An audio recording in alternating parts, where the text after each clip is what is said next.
Hello and welcome to Good Morning College Football. This is episode 2.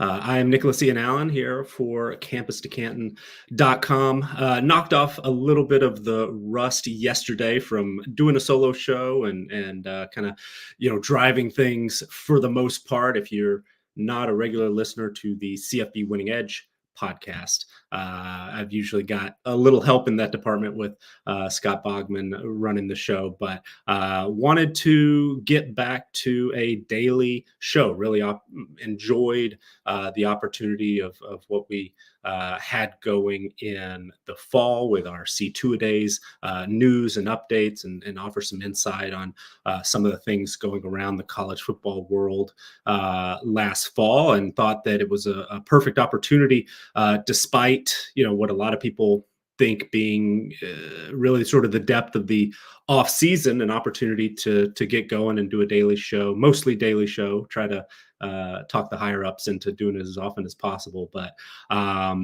this is a chance for us to really dig deep on all the college football news that you might miss if you're only doing a weekly show or an update here or there. So this show is for college football fans who really just can't get enough, and we absolutely think that there is plenty to talk about even in early February as we sit here today. So of course, Wednesday, as we discussed yesterday, things were happening on National Signing Day, the traditional National Signing Day in early February. A lot of the news and intrigue is gone now that we have the December signing period, but still it's an important marker for the annual college football calendar. For me personally, if you've kept up with any of the work that I've done at CFB Winning Edge and now part of Campus to Canton, and of course, if you are not already a member, please do consider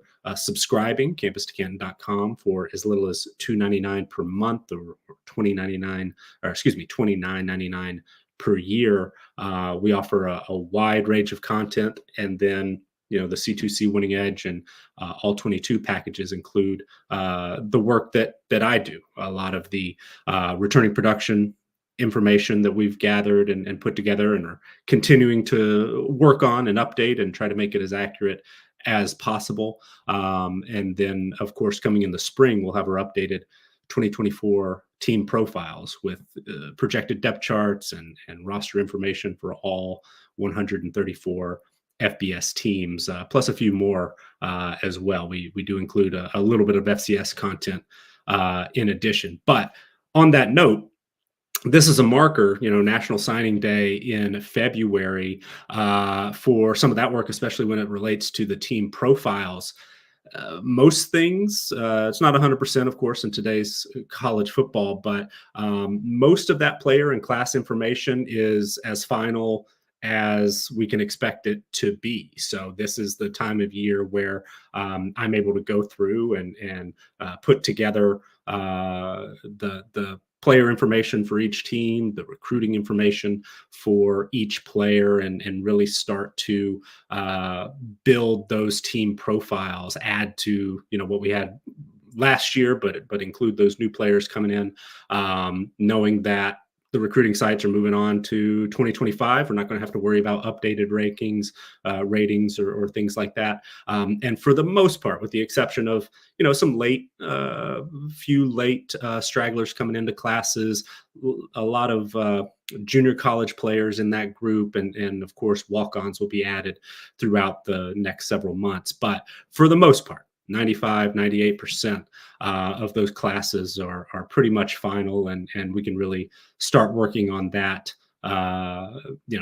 team profile work and get that going so we can publish that to our members, to our C2C Winning Edge members and all 22 members this spring. So if you haven't already, please do also subscribe to the Campus to Canton YouTube channel. Drop us a like on this video if you would. Please help us to, help get this show off on a good start here, offering some daily news and insight. But back to National Signing Day itself. Among the players, the biggest news, we talked a little bit yesterday about the five-star wide receiver that Oregon landed out of Idaho that we probably won't see for a couple of years.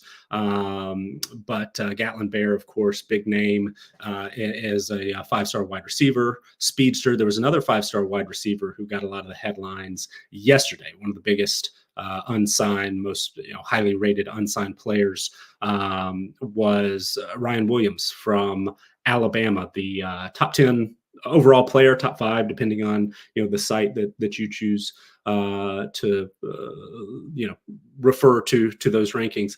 But there was some concern even before Nick Saban retired that Ryan Williams, who had committed to Alabama, decommitted.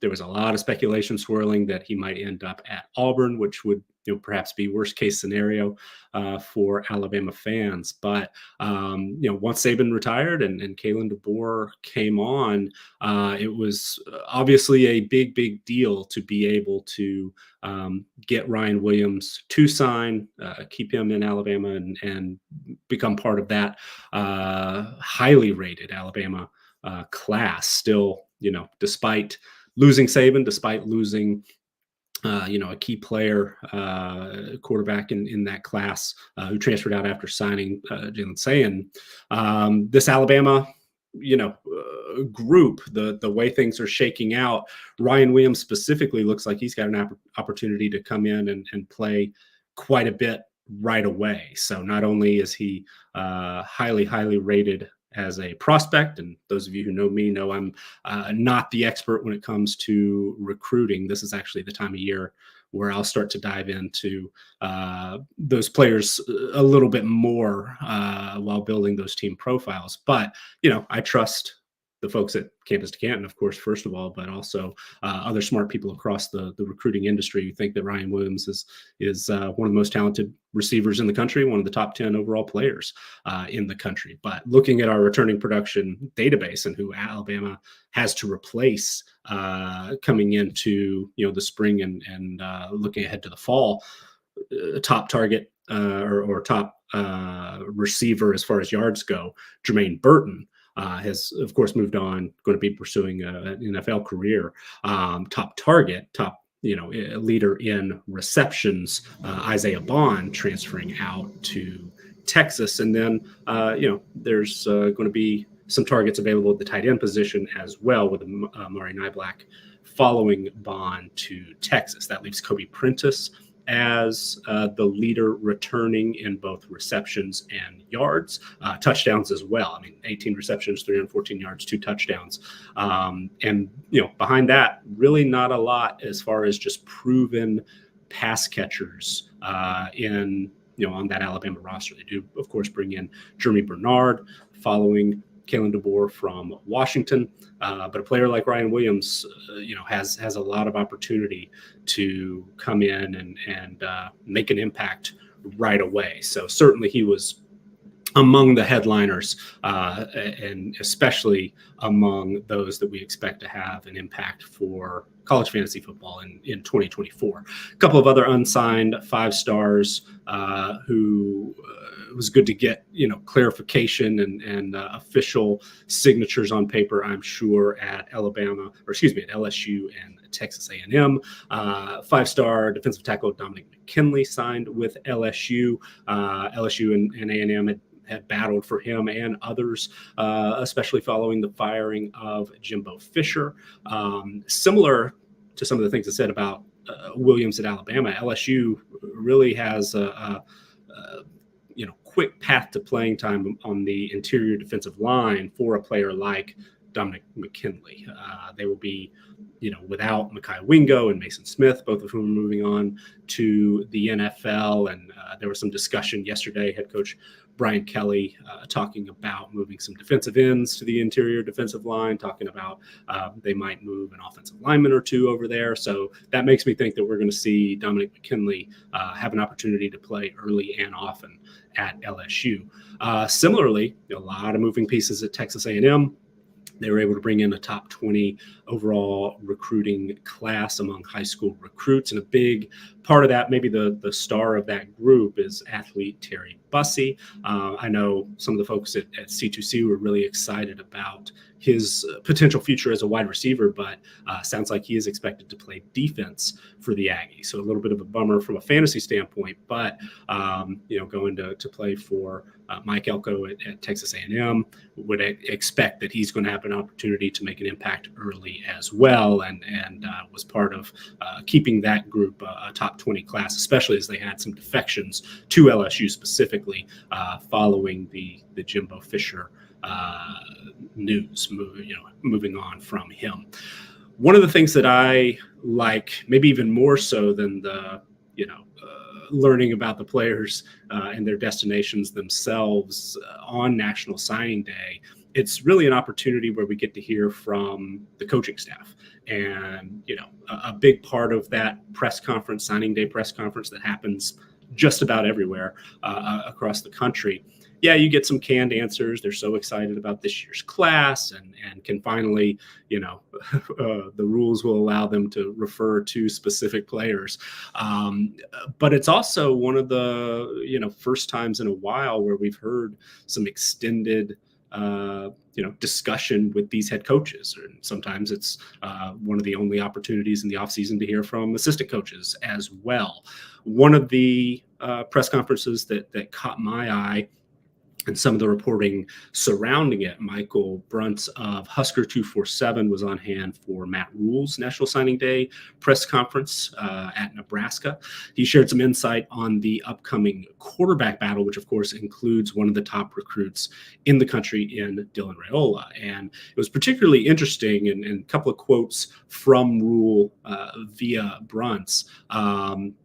Says, I've always had 3. I'd love to have 4, talking about the number of scholarship quarterbacks available in spring practice. Of course, that means Henrik Harburg, who is really the incumbent, took over as the starter relatively early into last season. The true freshman, Dylan Raiola, who everybody is excited to see and certainly is on the very short list of true freshmen that may have a legitimate shot at being a week 1 starter in 2024. And then Daniel Kalen, who is still on campus there as well. So with 3 scholarship quarterbacks instead of 4, Nebraska not bringing in a transfer for the spring, that means that there are more reps available. There's more of an opportunity for a player like Raiola to go in and perhaps wrestle that job away or stake a claim that he is the best option for Nebraska immediately as a true freshman. It's also absolutely an opportunity for Henrik Harburg to, as the incumbent, would expect that he's probably going to get that first snap of the spring and deservedly so, an opportunity for him to show that he is much further along in his understanding of the offense and having the trust of the coaching staff and building on some of the good things that he did over the course of last season. But those 2 in particular, and just the fact that everybody is excited to see a true freshman with an opportunity to win a starting job. This is one to watch. This is one of the quarterback battles in the spring that I know that I personally will be paying a lot of attention to, and I'm sure a lot of folks around college football will as well. But more quotes from Rule. Again, according to Bruntz, it's really hard to get the guys the reps they need. Henrik needs reps to be the starting quarterback and win for us. Danny Kalen needs reps to be the starting quarterback and win for us. Dylan needs reps to be the starting quarterback and win for us. So they all deserve to go through that process. And in the spring, you can get a ton of reps. And that's really what it's about. Rule, again, reiterated, like most college coaches, you'd rather have more players on hand. You'd rather have more depth. He specifically mentioned would rather have a 4th quarterback. But the fact that there are fewer probably is a good thing if you're thinking a little more short term on getting some clarification on, will it be Harburg able to hold on to this job, or is Dylan Raiola really going to be able to take advantage and put himself in a position to start immediately or very early in his career. One other little bit of news from that Nebraska press conference, running back Gabe Ervin, who got off to a spectacular start last season, looked like he was really in line for a heavy workload and a very, very productive year. Had nearly 200 yards on 38 carries in his first 3 games, but suffered a hip injury that cost him the rest of the season. Ervin will not be available for spring practices for Nebraska. So I wouldn't expect that, that's going to severely limit his ability to get back to the top of the depth chart ahead of 2024. But as with the quarterbacks, more reps for other guys gives them more opportunities. So Gabe Ervin, hopefully, and most importantly, he'll be able to get back and healthy quickly, but he will not be available for spring practice. And those are the kind of notes that, especially as more and more teams open their practices in early March for the most part, we'll be keeping an eye on, who's going to be available, who's not, who's in line to get those extra reps as they become available in spring practice. Talked a little bit last night with Felix Sharp about some of the SEC storylines as we enter spring practice, and mentioned a quote from Gamecock Central, the On3 site that covers South Carolina. This is via Wes Mitchell, February 6th, who had a sit-down exclusive interview with Shane Beamer, the head coach at South Carolina, who said that, quote, "We've told LaNorris," talking about LaNorris Sellers, of course, the exciting quarterback at South Carolina. "We've told LaNorris he's going to take the first rep of the spring. Luke," talking about Luke Doty, the former quarterback, "going to do both," talking about playing receiver, "but focus on receiver in the springtime. LaNorris will take the first rep of spring practice because he's been here the longest. And then after that, let them battle it out." That's what we told those guys when we were bringing them in. And those quarterbacks that they are bringing in, a couple from the transfer portal, Robbie Ashford and Davis Bevel. South Carolina was, according to various reports, reaching out to a lot of the top quarterback options in the transfer portal in December. That included, KJ Jefferson, Malik Murphy, but didn't land one of the top free agents, so to speak, available in the portal. Did bring in Robbie Ashford, who has shown some flashes, especially as a runner during his time at Auburn. Prior to that was at Oregon. But not bringing in a KJ Jefferson, not bringing in even a Malik Murphy really does, to me, set up the likelihood, I think, that LaNorris Sellers is going to be, that week 1 starter for South Carolina. And, personally, from a CFF standpoint specifically, but also, just in the general college football work that I do, and the way that we rate players in our team profiles and use those to build our CFB Winning Edge team strength power ratings. Less experienced players, they just rate lower. I personally struggle, again, talking about CFF, to really buy into players that I haven't seen play a lot of college football. Even at some of the top producing places, when we've got a quarterback change, even in a system that has produced fairly consistent results, I'm often pretty shy, and I sometimes will miss out on a player that will expectedly and to the shock of no one, go out and just be that next great quarterback. But also, I sometimes will avoid a misstep and not taking a lot of a player that really just hasn't proven himself. So all that said, LaNorris Sellers is somebody that I'm really excited to see.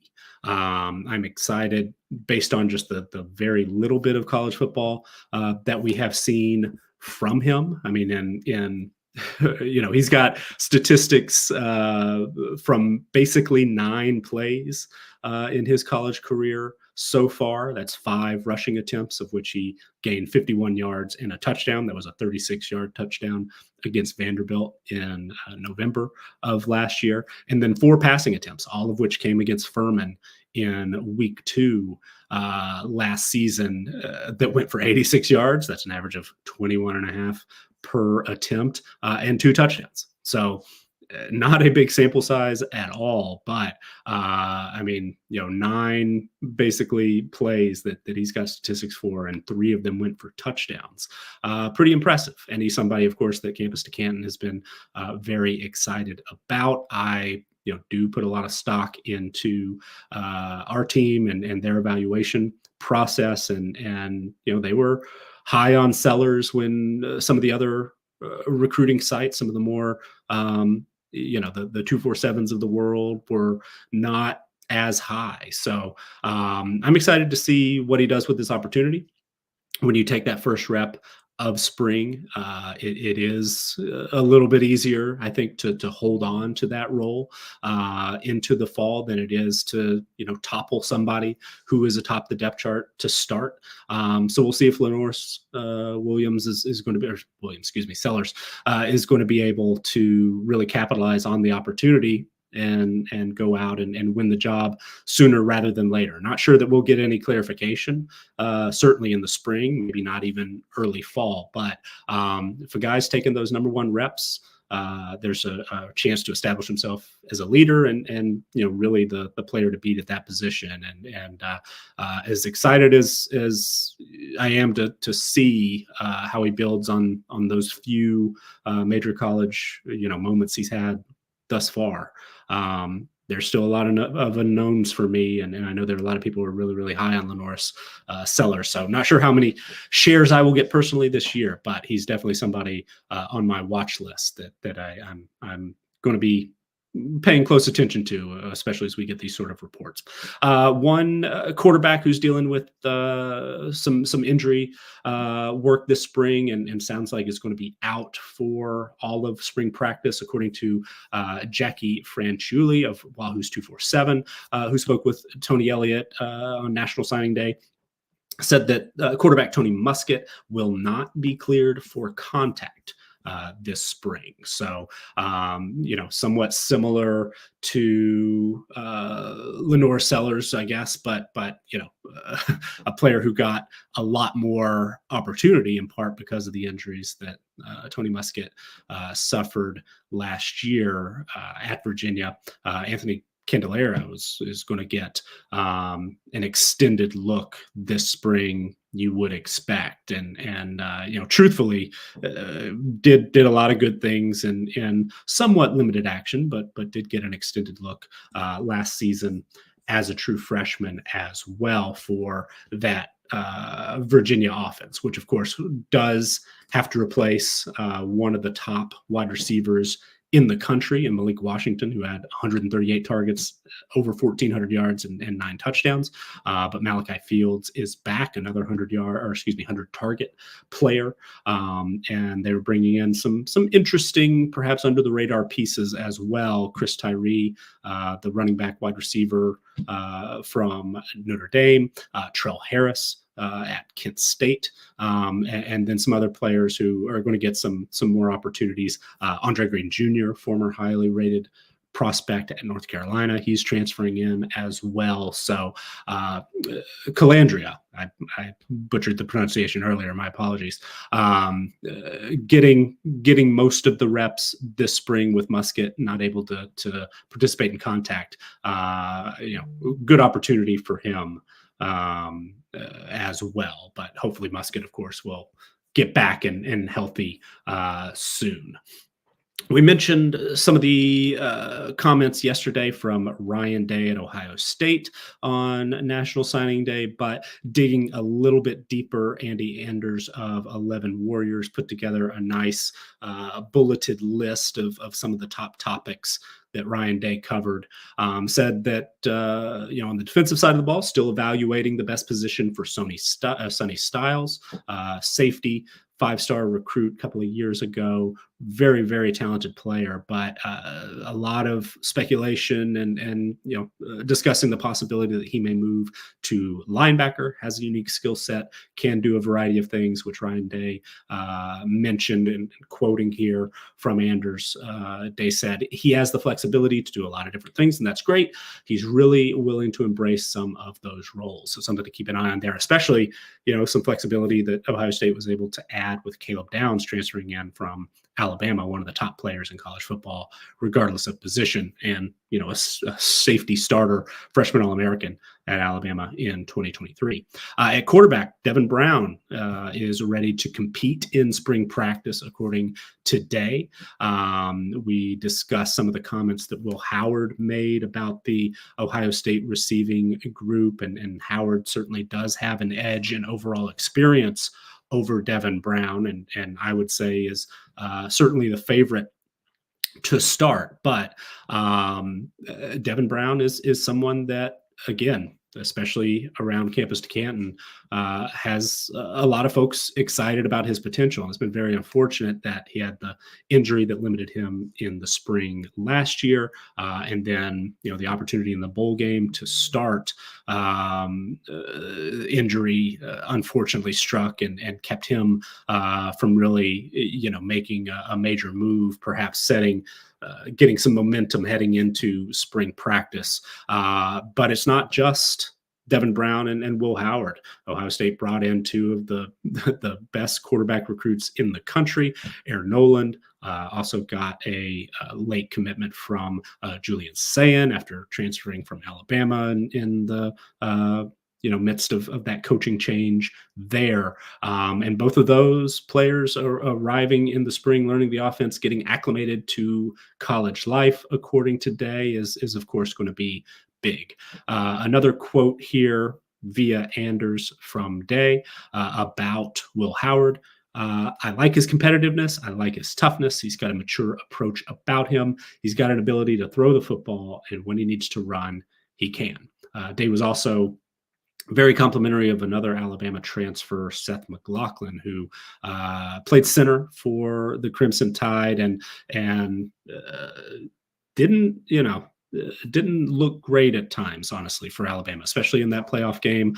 I don't want to use, often the word the yips, but it kind of looked like he was struggling a little bit with snapping the football, and there's been some speculation that perhaps McLaughlin would be better served with a move to guard in the future. It'll be interesting to see how that all works out at Ohio State, if he's perhaps able to just move on and get those snapping concerns under control. There's some value there as well. But according to Day, quote, he brings something different to the table. I think it's good for our guys to say, how is it different from what you're doing at Alabama? So a big signee, Ohio State, maybe the biggest question mark for the next, was last year a question mark this time, seems to be maybe the biggest question mark heading into 2024 is the offensive line. How's it going to shake out? They, of course, have recruited very, very well there. But if there's one, less than elite group on that Ohio State roster right now, you could say that the offensive line is it. So if McLaughlin comes in, solidifies one of those positions, and provides some versatility at center, maybe guard, that'll be a big step forward, I think, for that unit. Of course, a lot of the discussion, and we touched on this yesterday, for Ryan Day relates to the offensive coordinator, Bill O'Brien.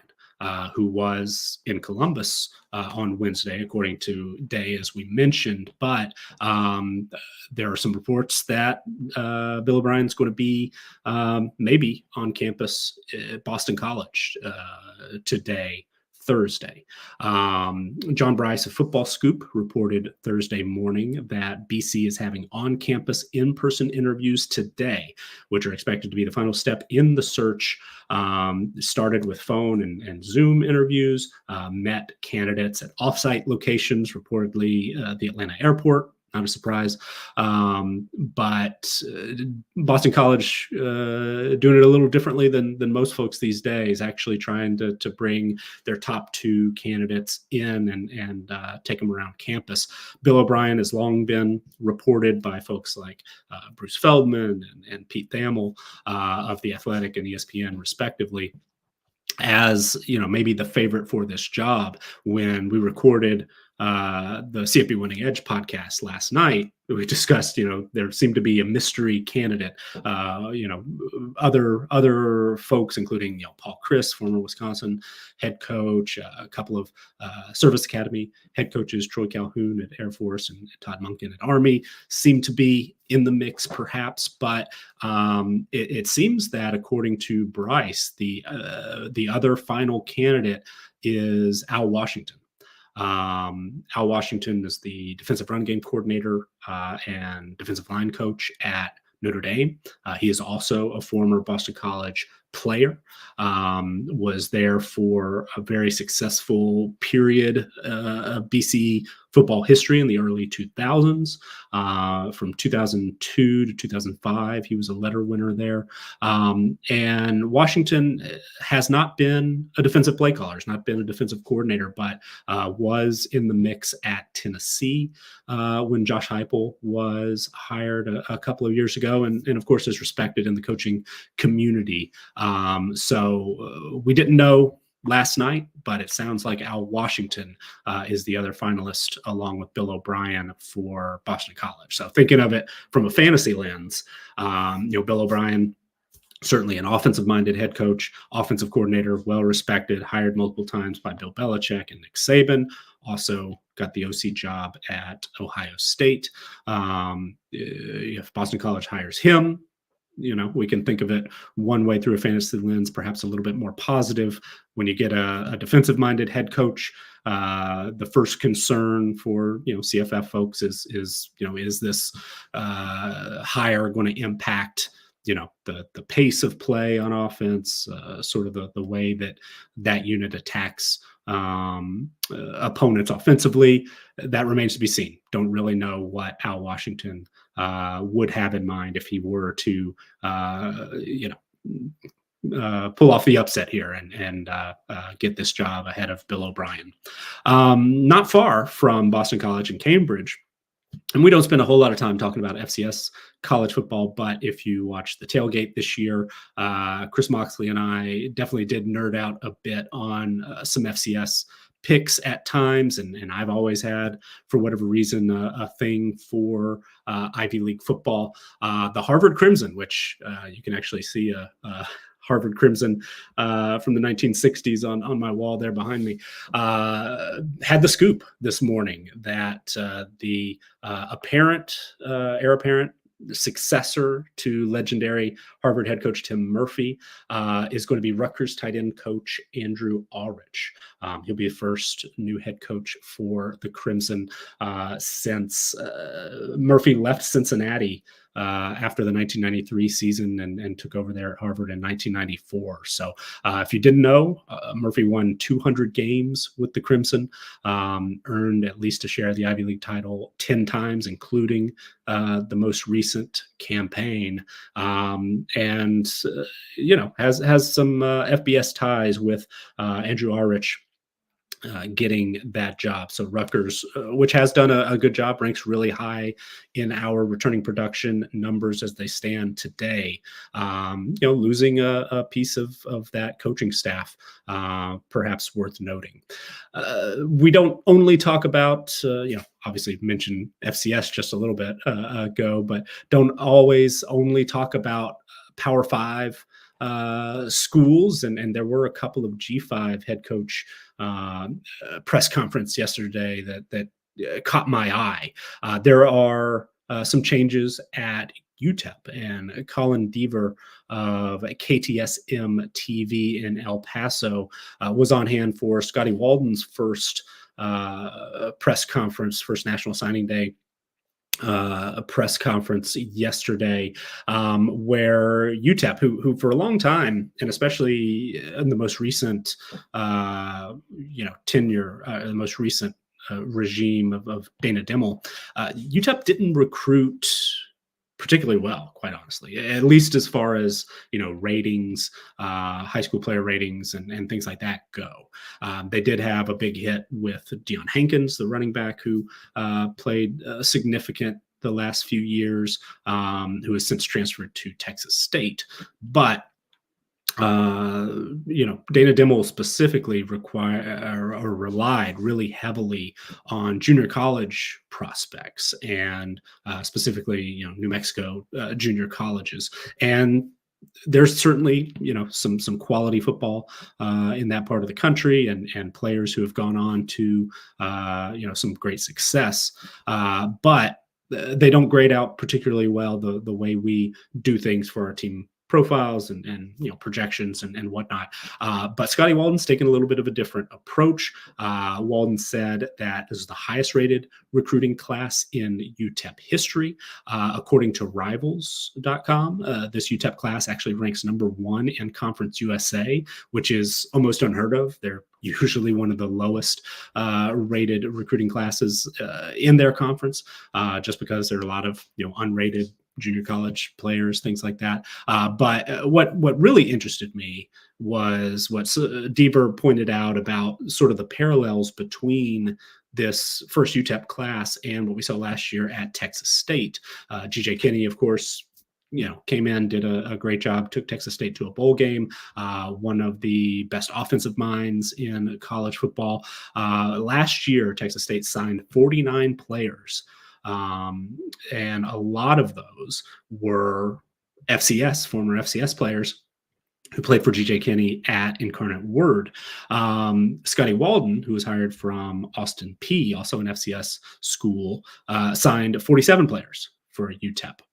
There are quite a few of those players coming along from Austin Peay. So familiarity with the system, guys who have played more major college football, Division I college football. It's just something to keep an eye on, because UTEP has made a lot of changes. It traditionally is a little tougher to tie into, the Texas high school recruiting centers in Dallas and Houston and Austin and those areas, because El Paso is, of course, a long way away from those real talent centers. There is, of course, talent in El Paso, but it's a little harder to tap into the rest of the state that far west. But Scotty Walden so far doing a really good job, and it'll be interesting to see, especially with the similarities of what he's done compared to what Texas State did, if that pays off.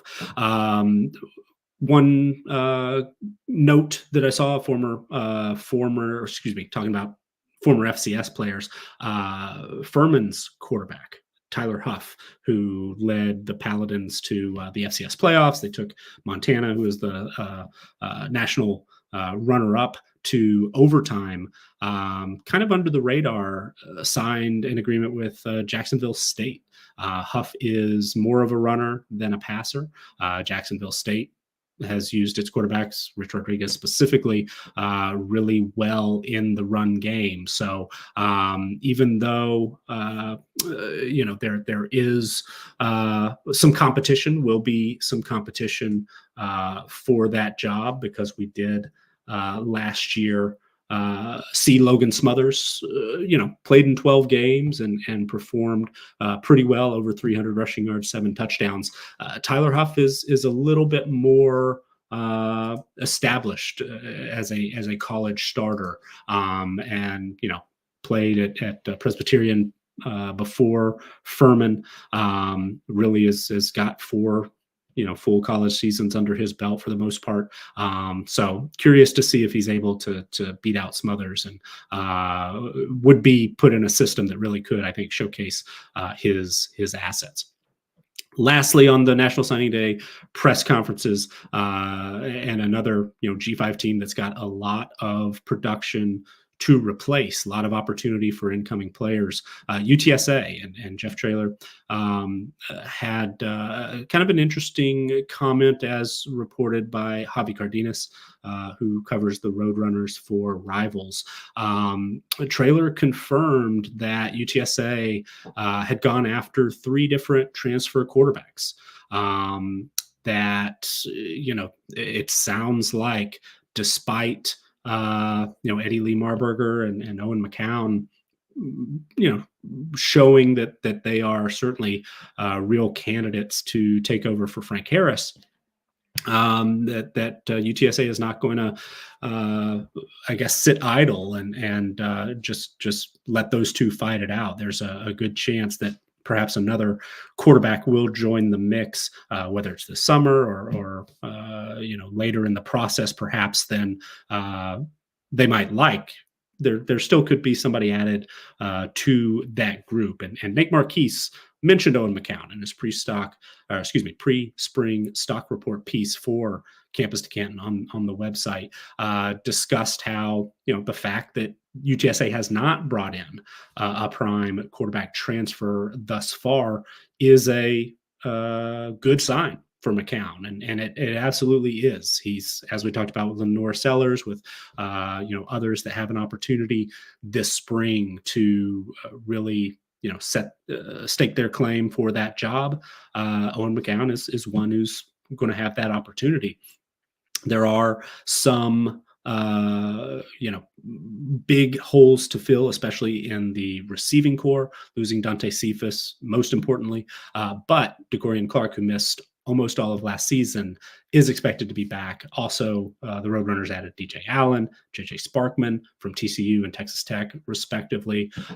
So there's some talent on hand, and McCown specifically, but also Marburger is going to have an opportunity to work with those guys and put together a resume of sorts to get this job. But if we're trying to think, who might UTSA add? Who's the best available player in the transfer portal at the quarterback position? According to On3, it's Jordan McLeod, who began his career at USF, played at Arizona, and then had his best year and really an excellent year last season for James Madison. Is still in the portal. There had been some reports a while ago linking him to Auburn, but to my knowledge, and it sounds like McLeod is still available, and perhaps UTSA might be interested. Behind McLeod and On3's rankings, there is a Texas native, Tyler Knoop, who's a transfer from Georgetown, who would be the next highest rated uncommitted player, and from the Lone Star State might be one to watch as well. Some other names following Knoop: Michael Alamo, Jack Salopek, Emmett Moreland from Kent State, Western Michigan, and Boston College, respectively. So if UTSA is really just looking for depth behind McCown and then Marburger, maybe they look for one of those players. All right. We will need to speed it up a little bit in the future. I want to really reserve the final 15 minutes for our team of the day. So perhaps I'll have to kick some of these coaching notes to the future. Really do want to dig into Michigan's new staff under Sharon Moore. So perhaps we'll save that for Friday, but sort of how things are coming together. We touched a little bit on Kirk Campbell being the new offensive coordinator. I've got some quotes that I'd like to look into. And then the defensive coordinator search is really sort of ongoing and has some perhaps big developments coming in the next 24 hours, it sounds like. So perhaps we'll save some of that coaching discussion for another day. And with this final 15 minutes in each of our shows, really do want to set that time aside to talk about one FBS team each day. And if we were to do this show, 5 days a week from here until mid-August. We'll have 15 minutes on every team.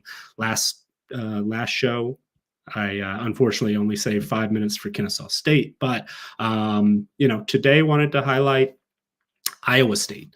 I tweeted out right before we made our 2024 returning production database available to all of our subscribers. Tweeted out some early notes based on just raw returning production, strictly who is coming back from last year's roster. That's not the number we rely on most anymore. We do adjusted returning production. We do want to account for transfers coming in because certainly transfers have a major impact. But I think there is something to be said, and it's important to note when an FBS team has a level of consistency. And I did want to set aside what seemed to be the most consistent offenses specifically in college football. So set some somewhat random benchmarks, but basically what this was intended to do was it is a starting quarterback coming back. Are the vast majority of that quarterback's top receivers coming back, and is there more starters than not returning on the offensive line? So we looked at the 7 FBS teams that return 85% or more of their passing production, so passing yardage, 70% or more of their receiving production. And I went ahead and wanted to include 70% of targets, receptions, and yards, all three. And then 60% of offensive line snaps. And quite honestly, since running these numbers, we have had some updates. We did catch some early mistakes, especially as they relate to offensive linemen. So this list of teams might change just a little bit. But in that original tweet about a week ago, a little more than a week ago, highlighted 7 teams that meet those criteria and also bring back both their head coach and offensive coordinator. And Iowa State leads the pack. USF, Georgia Tech, Old Dominion, West Virginia, Clemson, and Arkansas State were in that mix as well. Virginia Tech is right there. If we were to drop down, actually, the passing production just a bit, because Kyron Jones is for most purposes a returning starter. They would certainly be included there as well. But Iowa State was top of the pack, and they're also number one in our overall returning production. They're number one in our adjusted returning production nationally, number one in raw offensive returning production, number 2 in raw defensive returning production, and they're number 1 and number 3 in those categories in adjusted returning production, respectively. But at the quarterback position, Rocco Becht had very modest expectations coming into last year and far exceeded them. There was a thought, especially once we learned that Hunter Deckers was not going to be available for the season. There was some thought that J.J. Cole, the true freshman, might have an opportunity to be a starter in year one. Back, a redshirt freshman, not nearly as highly regarded as a recruit, was able to hold off Cole. Went together, had a productive season. 3,100 yards through the air, 8.5 yards per attempt, 23 touchdowns, 8 interceptions. Averaged 8.5 yards per attempt. Average depth of target 8.5 yards. So not just dinking and dunking, but throwing the ball down the field some as well.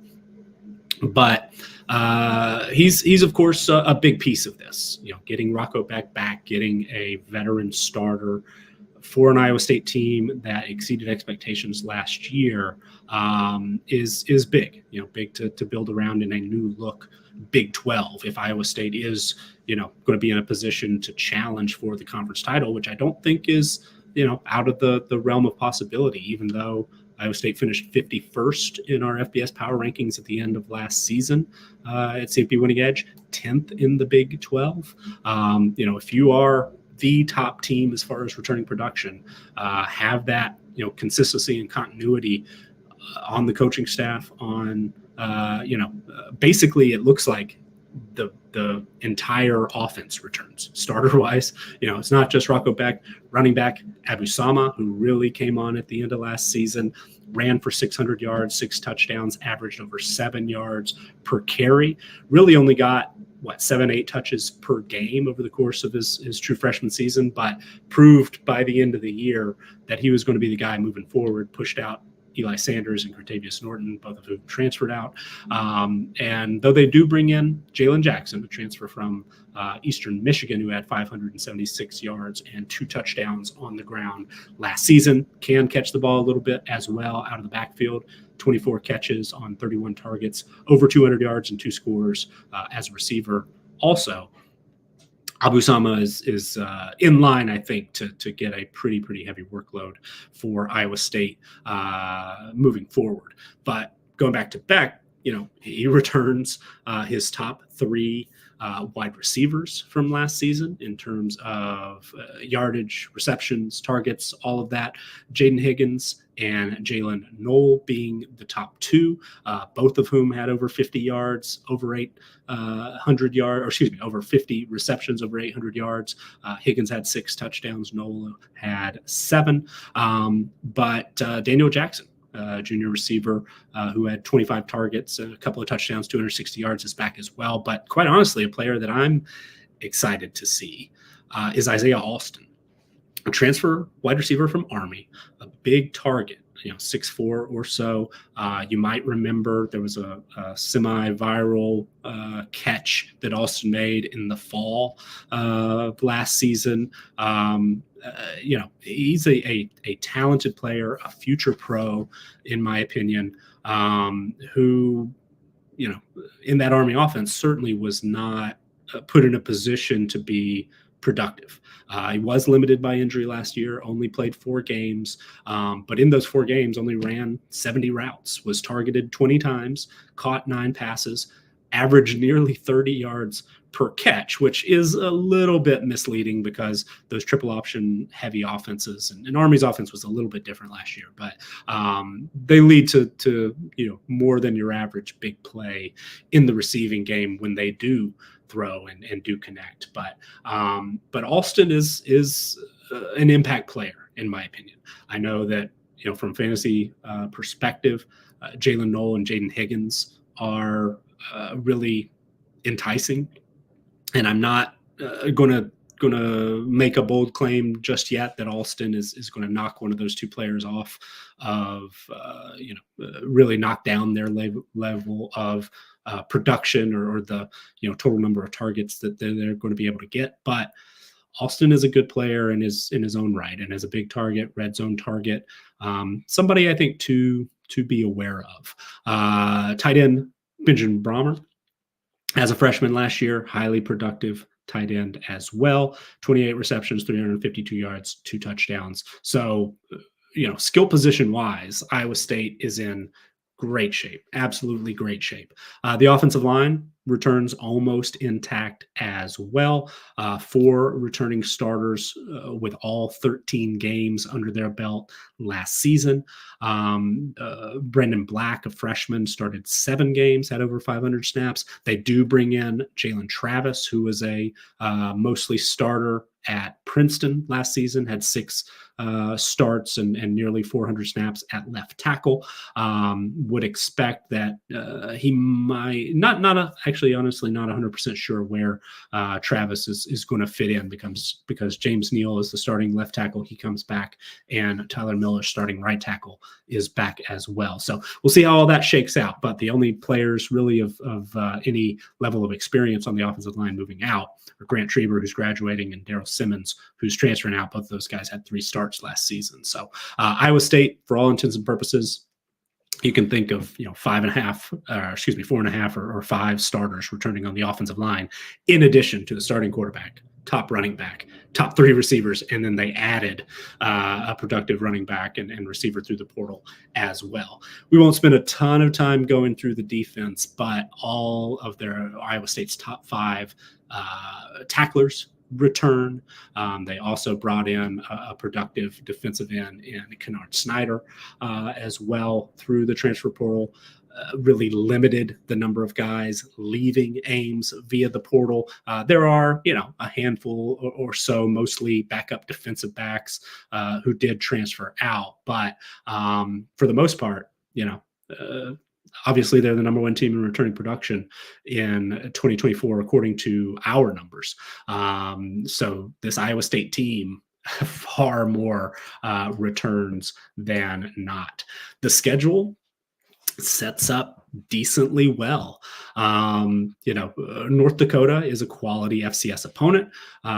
They are not going to be nearly as experienced this year as you would expect. North Dakota's quarterback, multiple-year starting quarterback, actually transferred to Michigan State this season. So would expect that is definitely a winnable game, even though it's a quality FCS opponent. The trip to Iowa will be tough, as always, but they get a week off before hosting Arkansas State, a bit of a surprise bowl team like Iowa State last year, Arkansas State, and haven't gotten a chance to dig into it quite yet. But I know this morning on the site, on campus2canton.com, there was a new Volume Pigs post about Jalen Rayner, the quarterback at Arkansas State, called him G5 Kyler Murray. So I'm excited to dig into that, and I'm sure we'll talk about it tomorrow a little bit. So that'll be a nice, final non-conference matchup.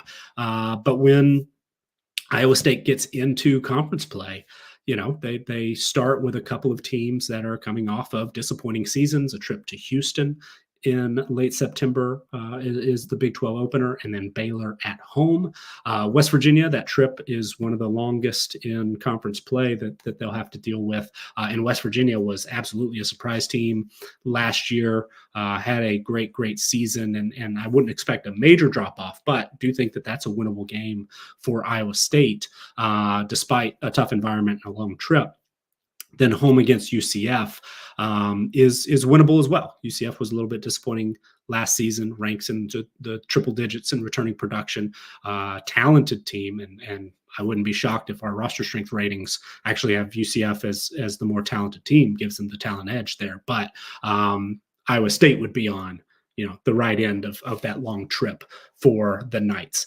After an off week, the month of November is tough, and it is possible, very possible, I think, that Iowa State is 6-0. They could be 5-1, 4-2. I think if they're 4-2, there'll be a little bit of disappointment there. But Iowa State should be in a very, very good position entering what is a very difficult month of November on paper. They get a home date against Texas Tech, but then go on the road to what's essentially a neutral site, but will be a road game for Kansas, and then home against Cincinnati, at Utah, and home against K-State are really the toughest games on the schedule. I mean, those 3 out of 4 to finish: at Kansas, at Utah, home against Kansas State. That's where the season will really, really take shape for Iowa State, and we'll see if they are capable of contending in the Big 12, because one team that I didn't mention there, who's probably going to be most folks' Big 12 favorite, is Arizona. So won't have to play Arizona. Also, will not be playing Arizona State, BYU, Colorado.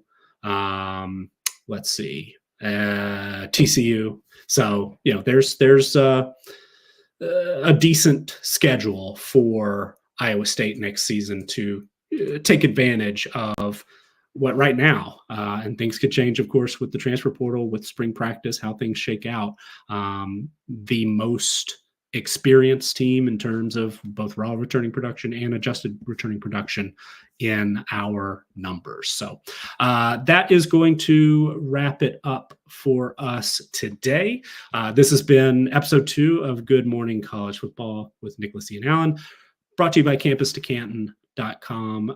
If you would please like this video, subscribe to the Campus to Canton YouTube channel, and consider becoming a member if you're not already. You can try it out for as little as $2.99 per month, get Discord access, access to written content on the site, tons of data and tools available for even that $2.99 per month. But if you're interested in things like projected depth charts, all these returning production numbers for 134 teams, the stats, who's coming in, who's leaving, where they're going, consider becoming a C2C Winning Edge or All-22 member as well. So we will be back tomorrow. We'll talk a little bit more about Michigan and that coaching staff taking shape. Do want to talk about another player coming off of a true freshman season with an opportunity to become a starter, an impact player, and a C2C favorite, Aiden Childs. There was an interview that I'd like to discuss with folks close to him. And, more news, I'm sure, more takeaways from National Signing Day and those head coach press conferences. See if we can parse out some useful information ahead of spring practices kicking off most places across the country within the month. So that'll do it for us today. Again, I'm Nicholas Ian Allen for Good Morning College Football, and we'll see you next time.